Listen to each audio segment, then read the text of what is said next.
Habari za wakati huu mpenzi mtazamaji wa Misia Sun TV, na kukaribisha kuweza kufuata taarifa habari katika lugha tukufu la Kiswahili. Msomaji wako ni mimi Lwendo Safari. Usikose kulike, kusubscribe na kushare ili uwe wa kwanza kupata taarifa zetu kila wakati. Habari zetu zitaanzia na huko Mkindu ambako kijana mmoja wa zaidi ya miaka 25 ameuawa kwa kupigwa risasi na jeshi mmoja anayesadikika kwa mzalendo katika kijiji cha Mkindu groupment ya Babwari sekta Mutambala tarafani Fizi jioni ya Jumatano ya tariki 8 Aprili 2025. Katika mazungumzo na TV yako, Mwami Katamia Kisesa Mvano wa groupment ya Babwari amesema kuwa ni jambo la kusikitisha kuona raia ambao hawana hatia kuuawa kila mara, huku upande mwingine ameomba kwa serikali na viongozi wa wazalendo kuwachukulia hatua madhubuti wale wanaotekeleza vitendo hivyo dhidi ya raia. Katamia Kisesa Mvano anaeleza kwenye TV yako kile kilichotokea. Ndio ilikuwa severe ya jana, nilipata habari kwamba kuna raia ni mvuvi, kijana wa pale ni mvuvi, alikuwa tayari anajiandaa kuingia kwenye maji kwa maana ya kuvua. Sasa kulikuwa wazalendo kutoka Kalunga Mizimu walitumwa na kamanda wao kwenda kukamata mtu pale. Ana makosa gani sijajua. Wale walipofika pale wakatimiza amri walitumwa na kamanda wao, lakini wakaomba mapasho yao wakapewa. Sasa wakawa wanaingia kwenye boti yao kurudia kutoka. Yule tena marehemu na wengine kama ilivyokuwa kawaida, mtumbu uko pale mchangani. Kusudi uondoke nafaa usukumwe. Ingie ndani ya maji waache mashine waende. Ile kijana wakatoa msaada wa kusukuma, waliposukuma ule mtumbu, yule kijana mzalendo akampiga wasasi yule kijana akafa. Hakuna kosa, hakuna sababu au kusema naye, hakuna chochote kile ambacho tulichojulisha. Wale walikuwa msaada wa kusukuma na wengine waingie mtoa kavue. Kwa hiyo iliyotokea ni hao, na hivi sasa mimi niko safarini naelekea huko. Habari zaidi ni nini na niende katika maombolezi hayo. Ndugu yangu, sio eneo langu tu, sio eneo langu tu wanauawa Baraka, na pale Baraka ndo vile tunasizi vile yetu ni pale wanauawa, watu wanauliwa hivi na mabunduki, unaona, na viongozi wako pale. Sio ubwari, hapana. Kwanza ubwari tuna nafuu kubwa, ule watu wanauawa ovyo, vijiji vya kule barabarani wanakufa ovyo. Tunaripotiwa kila siku watu wanauawa, wanaingiliwa manyumba, wanakufa barabara, wanakufa watoto wadogo, wanatolewa mautumbo na risasi. Sasa sisi mimi naweza kusema nini? Sababu wahusika wapo, wanaosaidia yetu sisi wapo, au makamanda wa vikosi vya majeshi wapo. Wakati sisi tunasema, tunaambia hao wamwami wasili wana midomo, unaona, hata tunaonekana sio kitu. Tulichosema sana katika akili ya kawaida tu, aje tu mtu mmoja anakuja anajiunga pale pale, unampa bunduki. Umeshamfundisha taratibu za kuishi na bunduki, umeshamfundisha taratibu za yeye kuishi na raia, umeshamfundisha namna gani anaweza kuitetea na kuilinda raia na nchi, kuilinda mali ya raia. Unampa bunduki, yeye ana hamu ya mali ya ule raia. Unampa bunduki, ana shida kwa ule raia. Vita vinapigana kule kwa milima mirefu, vita vinapigana Bukavu na kule waliko makamanda wakuu. Wewe unakuja kuwa mtu Baraka, unakuja kuwa mtu Bwari, na huyo mtu ni mzalendo, kamanda wake yupo. Sasa inakuwaje? Kitengo cha uvuvi na ufugaji ndani ya mji wa Baraka kimeomba kwa raia wa ufugaji wa eneo hilo kulinda vyema mifugo yao ambayo inazurura kiolela na kuweza kuharibu shamba ndogo ndogo za raia wa jiji hilo. Mifugo inaonekana kutapakaa kwa wingi ndani ya mji wa Baraka na kupelekea madhara mengi. Kwa swala hilo, Bwana Kibukila Kanga Joseph, mkuu kiongozi wa kirengo hicho mjini Baraka na tarafani Fizi, amesema hali hiyo inaweza kupelekea mzozo kati ya walimaji na wafugaji, ukilinganisha Baraka ni mji na irusiki kwa mfugo wote ule kutembea kiolela. Tunachowaomba kila mara wakati unafuga muvile, ukamate ma disposition za kuchunga vifugo vyako. Swat unavichunga ndani ya parcele yako, swat unakuwa nazituma na watu wa kuzichunga kusudi wasiharibu mimea ya watu wala wasiprovoke maksida ya circulation. Ni hiyo tunawaomba mara kwa mara. Na kuna hata vifugo vingine vinaharibu mazingira, wananyamba ovyo, wanazurura ovyo, wanamwanga hata biashara vya watu. Kwa ajili ya hiyo, kila mfugaji tafadhali sana achunge vifugo vyake ndani ya parcele yake, wala wakati anakwenda kuvifunga kwenye majani visindikizwe na mtu wa kuvichunga. Sio halali kutembea ovyo ovyo. Hiyo ndio tunaita divagation des animaux. Na hiyo divagation inakataziwa na sheria ya nchi. Unajua ndugu, ufugo ni kama vile mariage.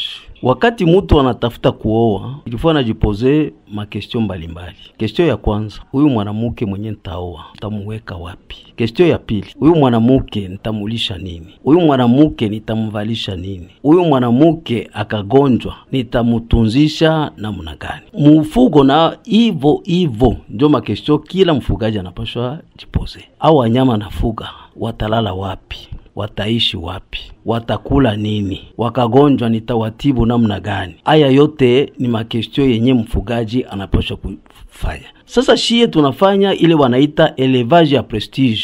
Naona fulani anafuga mbuzi na mimi nifuge mbuzi. Sina nafasi ya kuzilalisha, sina nafasi ya kuvitafutia chakula na humu tuko mu vile. Donc kila mfugaji vraiment ajitahidi atafute makao ya wanyama wake, atafute namna ya kuwalisha, swate awalishe mule ndani ya parcele yake, swate anawabeba kupatiraje na wakiwa na mtu wa kuwachunga. Bila hivyo tutakreye mizozo katikati ya walimaji na sisi wafugaji, hata katikati yetu na wale ambao wanatembeza mamoto ama magari.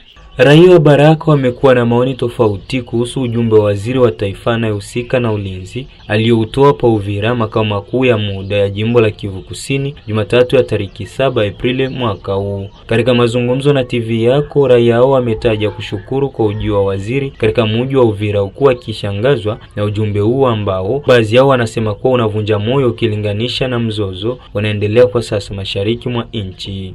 Sisi kama raia wa mji wa Baraka na tarafa la Fizi kwa ujumla, tunashukuru kwanza kwa salamu na tunashukuru tena pia kwa ujio wake, kwa sababu tulikuwa tutarajii kama waziri wa ulinzi atatutembelea, na kututembelea kwake kunatupatia sura ya furaha kuona kumbe Kinshasa, serikali ya Kinshasa inatujali. Unajua wale ni wafanya siasa, hawezi kuchakanua mambo yote kwa watu, lakini kwa upande wetu sisi kama raia wa mji wa Baraka tunapata faraja kwa sababu tunaona kumbe serikali yetu inatujali. Mimi nitaambia wazalendo ya kuwa wakaze, kwa sababu uzalendo mtu anajitolea juu ya nchi yake.